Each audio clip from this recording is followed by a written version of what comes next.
સમાજે તન મન ધન અન રાત દિવસ એક કરીને આ સફળ પ્રોગ્રામ કર્યો તેના માટે શુભેચ્છા, ખૂબ ખૂબ અભિનંદન. કારણ કે 16, 17, 18 વર્ષ પહેલા વાત કરું સુમનભાઈ,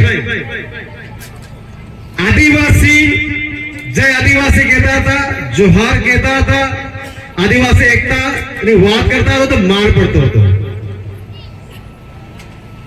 ત્યારે આદિવાસી ગીરી કરવી બહુ ટફ હતું સુમનભાઈ. જેવી રીતે આજે રાજનીતિ કરવી ટફ છે, આજે રાજનીતિ કરવી પ્રદેશમાં બહુ ટફ છે આપણા નેતાઓ માટે. તે 17-18 વર્ષ પહેલા આદિવાસી ગીરી કે આદિવાસી ગીરી કરવી, આદિવાસી કરવું ખૂબ જ ટફ હતું. અને તેવા સમયમાં આદિવાસી એકતા પરિષદ, મને આજે 9 ઓગસ્ટની વાત કરું તો આ જ્યાં સુધી હું જુગલભાઈ નું નામ નહીં લેમ અને અનિલભાઈ પટેલ નું અગર નામ નહીં લેમ તો આ 9 ઓગસ્ટ અધૂરી છે.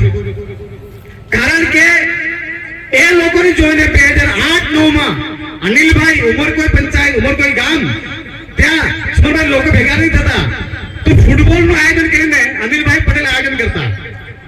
અને જુગલભાઈ અને ઘણા બધા 8-9 સાથીઓ છે, જસવંતભાઈ, બાબુલભાઈ નીકળ્યા, આદિવાસી ભવન પર 8-10 જણા લોકો ભેગા થઈને 9 ઓગસ્ટની ઉજવણી કરતા. અને એવા સમયમાં આમ કરતા કરતા માહોલ તમે જુઓ કે દાદરા નગર હવેલીમાં આદિવાસી સંગઠનનું કામ કરવું ખૂબ જ ટફ છે. હાલમાં તાજો આગળ આપણું એમ તો આ આદિવાસી એકતા પરિષદની વાત કરતા આદિવાસીઓને જાગૃત કરતા વિનય કોરાનું ઘર તૂટી ગયું. 40 વર્ષથી કબજો હતો તો પ્રશાસન જે સમાજના લોકોને જાગૃત કરવા નીકળે છે તો આપણે જે સર્વ આદિવાસી સમાજના જે સાથીઓ છે તો શાસન પ્રશાસન એવા લોકો ટાર્ગેટ કરે છે કે એની આવક શું છે, એનું ઘર કઈ જમીનમાં બનેલું છે, કઈ જમીન છે એની પાસે. તો એવા સમયે આ ખૂબ જ ટફ સમય છે. આવા સમયમાં આપણા જે ચુનૌતી છે તો એક ખૂબ જ સરસ દાદરા નગર હવેલીમાંથી શરૂઆત થઈ છે આપણા વિસ્તારમાં. मैं गाँव साथी कीधु हमने मैंने सुबह में दिल्ली से बचे आया कि भाई 9 अगस्त का प्रोग्राम है, पार्टी को करना चाहिए ऐसा. क्या हमें हमारा आदिवासी कांग्रेस सेल ने कीधु कि भाई दादरा नगर हवेली में पिछले 2-3 साल से यहाँ सर्व आदिवासी तत्वाधान में प्रोग्राम हो रहा है. और जहाँ समाज की बात होती है, हम समाज को हम भागा नहीं करना चाहते, हमेशा नहीं कहा जाएंगे क्योंकि जहाँ हम 2 पार्ट करेंगे, 3 पार्ट करेंगे, वहाँ हमारा समाज कमजोर होगा. એટલે અમે ના સ્પષ્ટ ના પાડી દીધી જ્યાં સર્વ આદિવાસી સમાજ અને જ્યાં આખો સમાજ ભેગો થશે આ તમામ લોકો મારી સાથે જોડાયેલા રાજકીય રીતે કે સામાજિક મતે એનું સમર્થન કરશે. હજુ બી જે સાથીઓને આ મંચનું હતો એવા લોકોને જે અલગ વાત કરી રહ્યા છે કે સમાજમાં ભાગલા કરી રહ્યા છે, સમાજમાં ભાગલા એટલે જ કરે કે એનામાં મહત્વાકાંક્ષા હોય. સમાજમાં ભાગલા એ જ વ્યક્તિ કરે જેને પોતાની વ્યક્તિગત ઇન્ટરેસ્ટ હોય. તો હજુ બી આ મનથી કહે કે એવા સાથીઓ આપણે સુધરી જાય કે હમણાં જુવાનીઓ, હમણાં જેનજી અને નેક્સ્ટ વર્ઝન આલ્ફા એટલું હોશિયાર છે, દીકરાઓ તમને સુધારી દેશે.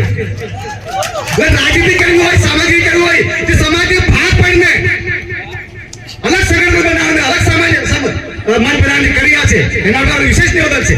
જ્યારે 17-18 વર્ષે અમે કરીને અમે જ્યારે આ સમાજ પર અહીંયા એક ફૂટ આવ્યા છે તો અમે તો તમને શીખાવ્યા, તમે અલગ કરે અમારી પાસે ક્લાસ પર નહીં ગયા.